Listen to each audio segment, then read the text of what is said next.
শুভ পঞ্চমী, শুভ শারদীয়া শুভেচ্ছা আমার সকল ইউটিউব পরিবারের সকল বন্ধুদেরকে। যে যেখান থেকে ভিডিওটা দেখছো তোমরা সবাই ভালো থেকো বন্ধুরা। আর প্রথমে গুরুজনদেরকে জানাই প্রণাম, দাদা দিদি ভাই বোন তোমাদেরকে জানাই অনেক অনেক অনেক ভালোবাসা। তো বন্ধুরা, আজকে রান্নার ভিডিওটাই শুধু দেবো, কেন আমি তো এখন আর ভিডিও বড় করতে পারছি না, 3 মিনিটের থেকে একটু বড় হয়ে গেলে সেভ হচ্ছে না।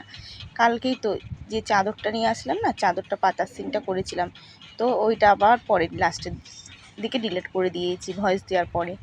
তো চাদরটা বিছানায় হয়নি, জানো তো, চাদরটা ছোট হয়েছে। এই যে আজকে বিকালে গিয়ে পাল্টিয়ে নিয়ে আসবো চাদরটা। আর দেখো বন্ধুরা, আলুটা আমি ভালো করে ভেজে নিয়েছি। ঝিঙে দিয়ে আলু দিয়ে পোস্ত হবে, আর পোস্ত দিয়ে শস্য দিয়ে আজকে হবে। তো পোস্ত তো ভালো লাগে, আর ওর মধ্যে একটু সর্ষে মিশিয়ে দিলে না আরও টেস্টি হয়। আজকে যা হয়েছিল না, মেয়ে তো খেয়ে একবারে খুব স্বাদ হয়েছিল বন্ধুরা, দারুণ হয়েছিল। তো তোমরা তো ঝিঙা পোস্ত খাও, তো ওর মধ্যে হালকা একটু সর্ষে দিয়ে দিবা, দেখবা দারুণ লাগে খেতে, সত্যি খুব সুন্দর হয়েছিল। আর দেখলা তো আমি আলুগুলো আগে ভেজে নিয়েছি, আর ঝিঙেটাকে কিন্তু লবণে মাখিয়ে নিয়েছিলাম। ঝিঙে না ধোয়ার পরে লবণ মাখিয়ে নিলে জলটা বেরিয়ে যায়। তো এই যে ভাজা ভাজা হয়ে এসছে, এবার আমি কিন্তু এটা দিয়ে দেবো। আর নামানোর সময় একটু ফুটবে, একটু জল দেবো, না ফুটলে হয় না। আর নামানোর আগে না একটু চিনি দিয়ে দিতে হবে। যাই হোক, সর্ষে পোস্ত যাই হোক একটু চিনি দিতেই হয়। আমি শাক ভাজাতেও চিনি দিই। আর আজকে হবে আলু কচু রসা হবে বন্ধুরা। তো দেখো, কালকে ছোট ছোট কচু নিয়ে এসেছিলাম। ছোট কচু রসা কিন্তু একটা অন্যরকম স্বাদ লাগে, খুব ভালো ছোট কচু লাগে খেতে। যেমন ছোট আলুর দম অনেকে পছন্দ করে, আমি কিন্তু আলুর তো আগে খেতাম না, এখন টুকটাক খাই। আর ছোট আলু আমি কিন্তু পছন্দ করি না সেরকম একটা। ওই ছোট আলুর দমটা লুচিতে ভালো লাগে, একদম শুকনো শুকনো করে।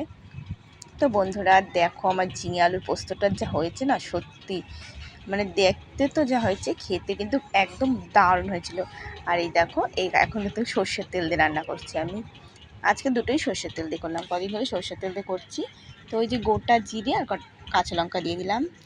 তো আজকে দোকানে গিয়েছি, কালকে বাজার থেকে না কাঁচা লঙ্কা আনতে ভুলে গেছি। দোকানে গিয়ে কাঁচা লঙ্কা নেই, লাস্টে যা দিচ্ছে 2 তরকারিতেই হয় না, ভাবলাম এটা কাঁচা লঙ্কা দিয়ে করবো। তো এই যে লঙ্কার গুঁড়ো দিয়েই করছি বন্ধুরা।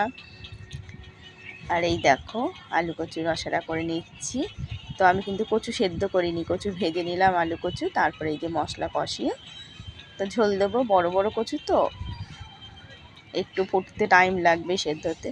তো শুভ দুপুর বন্ধুরা, ভিডিওটা দেখছোই তো, একদম ছোট্ট করছি, এই জন্যে মানে এক একদিন এক একটা সিন দেখাবো। আজকে রান্নাটা যেমন দেখালাম, আর একদিন অন্য কাজ দেখাবো। কালকে যেমন মেলার সিন দেখালাম। তো বন্ধুরা, রান্না হয়ে গেছে, সবাই ভালো থেকো, একটা লাইক করো, কমেন্ট করো, আর নতুন বন্ধুরা সাবস্ক্রাইব করে পাশে থেকো, সবাই ভালো থেকো।